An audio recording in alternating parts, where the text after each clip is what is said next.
Hey guys, how's it going? I just got out of seeing Aquaman and the Lost Kingdom, man. Was it bad? No, I'm serious. It was not bad at all. It's not the greatest comic book movie I've ever seen in my life, but it's not The Flash. It's definitely not as bad as The Flash. I would say it's on par with the first movie. Something notwithstanding. I'll get it out of the way. Yes, Amber Heard has more of a role into it, but I can see why this is the bare minimum they could cut out of her. This is the absolute bare. They kept her to the most bare minimum they could do because, unfortunately, like it or hate it, she was essential to the movie. But this is going to be a spoiler filled review, okay? So it basically opens up with Dr. Shin and Black Manta finding the Dark Trident, a literal Dark Trident that ties into, well, following off from the Death of a King story arc, which was Jeff Johns' last. We're going to deal with Necros, the Seventh Kingdom, the Lost Seventh Kingdom, that was in the Lost Kingdom, hence the title, Aquaman and the Lost Kingdom. And sorry, just fixing my my monitor. But yeah, anyway. And basically, it's corrupting Manta, trying to convert him over. Well, it is taking over him, trying to replicate what Necros had done, which was utilizing orichalcum. I know that from Indiana Jones and the Fate of Atlantis, but here it's more or less it was a power source. But when burned, it can disrupt the atmosphere. So yeah, he finds it and he's being corrupted by the Trident. Now, at the same time, we see 5 months have passed, and during that 5 months, they've been spewing out these gases into the ozone, which, as Manta puts it, humanity was already doing enough. We just fast forwarded a lot. So he basically, why they're trying to do it? Because they're trying to melt the ice caps, which is where Necros is located. Now, also during this time was Arthur. He and Mera have gotten married, and they have a kid, a son, Aquaman Jr. And spoilers as well. The baby survives. The baby lives, thankfully. It was pretty touch and go, though. But, yeah. And, again, Mera Heard is all right. She's tolerable. Not a stand-up performance, but it's no different than she was in the first movie. For what little she has, anyway. I'd say she has a good... It would include scenes with other actors, of course. A good 11 minutes of screen time out of a 90-minute movie. And I'm just being generous. And again, that's scenes that just happen to have her in it. As far as dialogue, she doesn't have that much dialogue, thankfully. But yeah, so basically, now because of all this, they also killed off Defoe's character, Volkov, off screen in the in-between movies. He couldn't make it for here. And his role was actually, a lot of the stuff that was meant for his role was given to Atlanta, Nicole Kidman, the Aquaman's mother, who I like that she had more to do here. She was in on the action. She and Mera actually go after Black Manta. They could have killed him off right then and there, but they did. You do need Mera later on to save Arthur later. One time, though. And basically... Black Manta and his cronies, he has a big group of lackeys, come into Atlantis to steal their orichalcum. And during that time, a big action sequence happens. The action and effects are still incredible here. It leaves Mera wounded, she gets better, and they get away. And then, of course, it's causing more tensions to be rising, which is, of course, more done to make Arthur feel like, I should have been king. I didn't want to be king. The only reason why I'm being king is to keep Atlantis from attacking the surface world. And there's this lady bitch on the council who wants to try and overrule and basically invade, because she's saying the only time we'll ever deal with them is if we're going to subjugate and conquer them. Even though he's saying, they're like, they're polluting us. Well, duh, because we're not, you can't make demands if you're not at the table. Well said, Arthur, but she ain't listening. This bitch ain't listening. Fortunately, that plot point goes a little nowhere. I will say, admit to that. But anyway, he realizes the only person who can get any clue of where Manta is Orm. But he has to go bust him out because he's still locked up by the fishermen for killing their ruler. And thus, They sneak in here. That's where we get the blue suit, which is actually a stealth suit here. I like that. And he busts them out. Good action sequence there. And they even brought Trodo or whatever, the little cephalopod who was kind of Arthur's crypto. That was cute seeing him in here. He actually fit. He worked and helped out. But yeah, and then and basically it's a brother movie. It's a movie about the brothers, and you get major Thor Loki vibes from Arthur and Orm, and Momoa and Patrick Wilson do a great job. And I mean this. It's not like a poor man's Thor and Loki. No, in fact, this feels better than Thor and Loki. I hate to say that. As much as I love Hiddleston and Hemsworth, here, this actually feels, and it ends in a different spot than Thor and Loki, obviously. But there's parallels there. You cannot deny the parallels. There's even a part where Arthur calls him Loki. They don't reference it further. But basically, go on an event to an area where all the orichalcum is being spewed in the air, which causes mutation. And that's, again, a cute little bit there, but it doesn't amount to much other than a cool set piece. But yeah, and then they lead to a big action as they're working together to try and stop Manta. And eventually do, cause a big destruction on the fortress or his base there and everything. But Manta gets away, but during the scuffle, Orm grabs onto the dark trident and is actually connected to the mind of hold on. Gotta double check what his name was.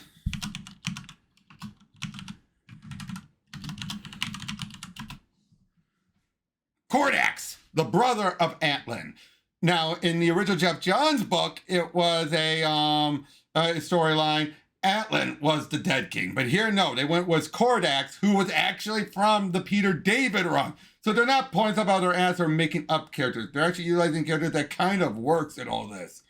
And yeah, basically, and then Kordax is manipulating Manta into Black Manta into doing what he's what he's doing. And because basically the Lost Kingdom utilized orichalcum, but it was polluting the air, nearly destroying it. So all the other Atlan and the other kings told Kordax, knock it off. Kordax formed the Dark Trident and turned himself and his entire kingdom into a living dead. And we actually see them. We see these women transform into these monsters like, ah! It was pretty chilling. But yeah, so they have to make their way up there. But they also realized it was a blood magic that was utilized. And like, where would the bloodline end? Nope. Arthur Jr. was abducted. Natural way for them to bring it all in. Even Arthur's father gets hurt, but gets saved. He does get saved by Atlantean magic. But yeah, they make their way up to the North Pole, and they have the other two kingdoms. I just forgot the name. One of them was Mira's father, played still by Dolph Lundgren, doing a great job. And then you have the crab guy, voiced still by John Rhys-Davies, and again, doing a great job. And they're teaming up with Arthur and Orm to fight their way up there. We have this little stuff going on with Mira's father and Orm, not trusting Orm still, rightfully so.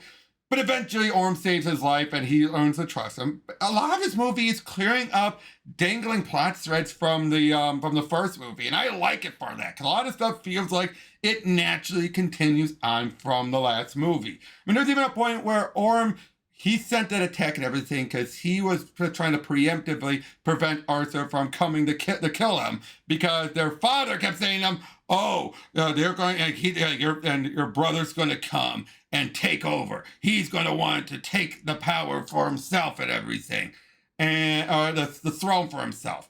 And you basically find when Orm finds out he didn't care. It's like, you brought it on yourself. You can see Orm actually feels a little like, oh man, I feel like shit. And yeah, again, the two really start to bond. I mean, it helped that Orm was not that bad. He was more of a complex guy in the first movie, so it just continues on here. And then eventually leads to a big climax as they're trying to fight their way through. They stop. Basically, Black Manta has been utilizing this sonar weapon that could disrupt them. Disruptor. So then Arthur comes with the idea of like, why don't we find a way to match that pitch And basically, as Orm puts it, disruptor. So what does he do? He controls all these whales that come and send their little, ooh, their sounds and everything.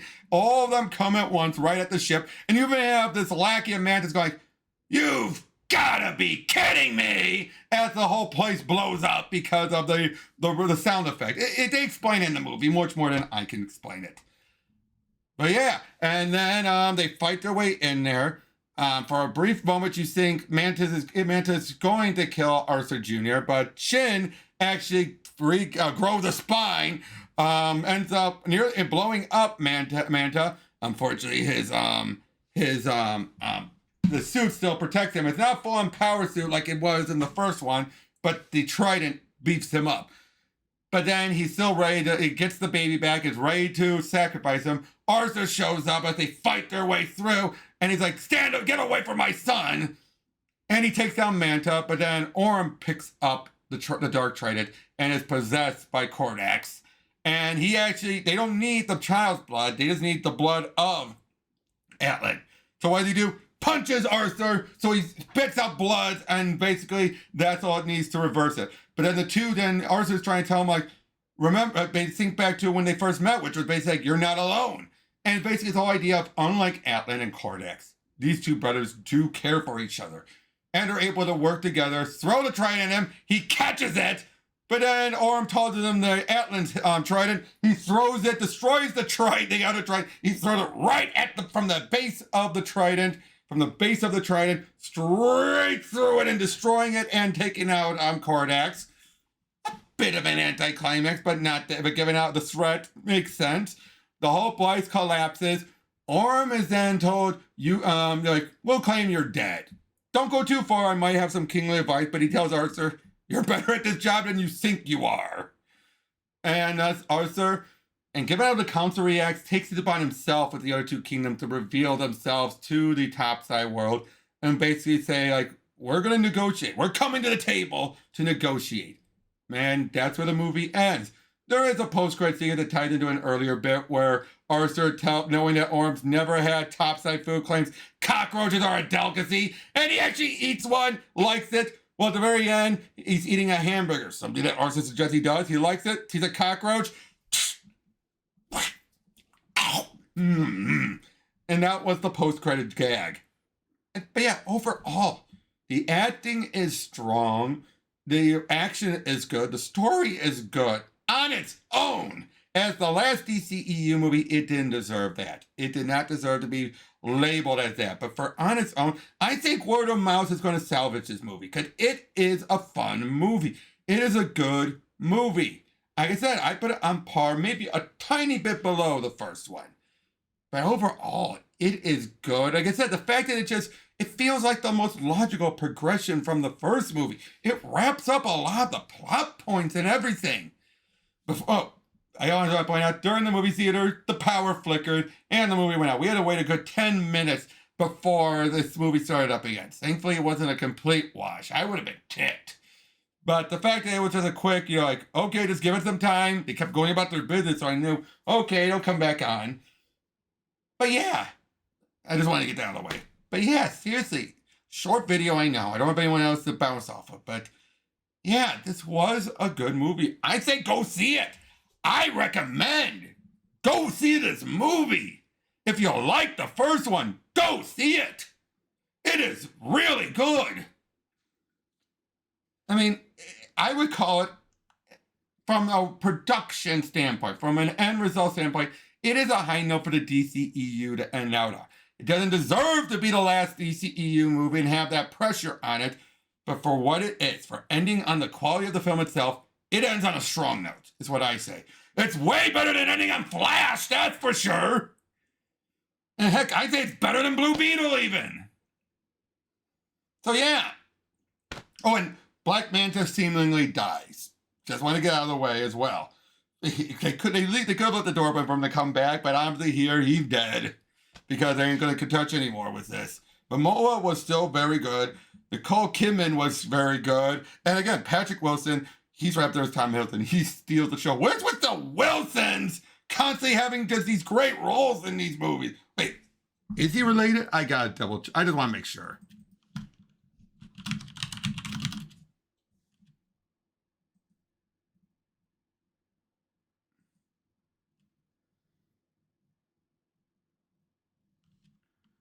Oh, he's not related to any of the other Wilsons. My mistake. Wait. Yeah, never mind. Different Wilsons. Completely different Wilson. But still, though, a good, strong Wilson that's still in comics. No relation to the other Wilsons, but still. Wait a minute. Who was he in? Oh! Oh! He was Dan, the second Night Owl in Watchmen. So, wow. He was the best part of that movie, too. But yeah, no, seriously, Orm really stole the show in this movie. The stuff between him and Arthur is what carried this movie along. And I think I remember during the Her trial, that was something Momoa said it's about him and Orm. That's what the movie's about. And again, it's just that damn good. Like I said, go out and see it. But yeah, that's all I gotta say, guys. Not too much else. Merry Christmas Eve and everything, and have a happy Christmas tomorrow and a happy New Year. But I'll see you guys on the next one. Tune in for my two videos, my two Pro Teachers Noobs tomorrow. Batman Noel and The Last Christmas. See ya.